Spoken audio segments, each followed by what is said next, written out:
আসসালামু আলাইকুম। এই যে গরুটা দেখা যাচ্ছে একদম ওলান নামি গেছে,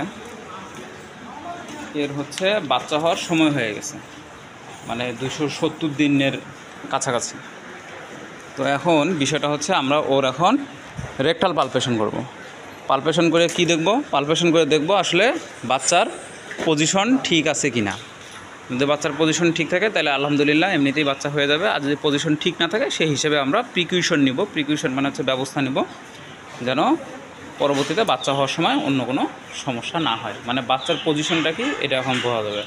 যেমন আমাদের মা বোনদের আলট্রাসোনোগ্রাম করা হয়, আলট্রাসোনোগ্রাম করলে বোঝা যায় যে বাচ্চার পজিশন কি, পজিশন, প্রেজেন্টেশন এবং পশ্চার, ঠিক সেই কাজটাই আমরা গরুতে করব। এবং এইখানে যতগুলো গরু আছে এই যে দেখা যাচ্ছে সবগুলো গরুতে আমরা এই কাজটা করি। তো এই কাজটা করার কারণে আমাদের হচ্ছে বাচ্চা হওয়ার সময় যে ডিফিকাল্টিটা বা বাচ্চা হওয়ার সময় যে বাছুর অনেক সময় মারা যায় বা বিভিন্ন ধরনের পজিশনে থাকে উল্টাপাল্টা, যার কারণে ডিস্টোকিয়া হয়, সেই জিনিসটা আমরা প্রিকিউশন করতে হয়, সেই জিনিসটা আমরা মানে এড়াই যাইতে পারি। ধন্যবাদ। এখন আমরা রেকটাল পালপেশন করব।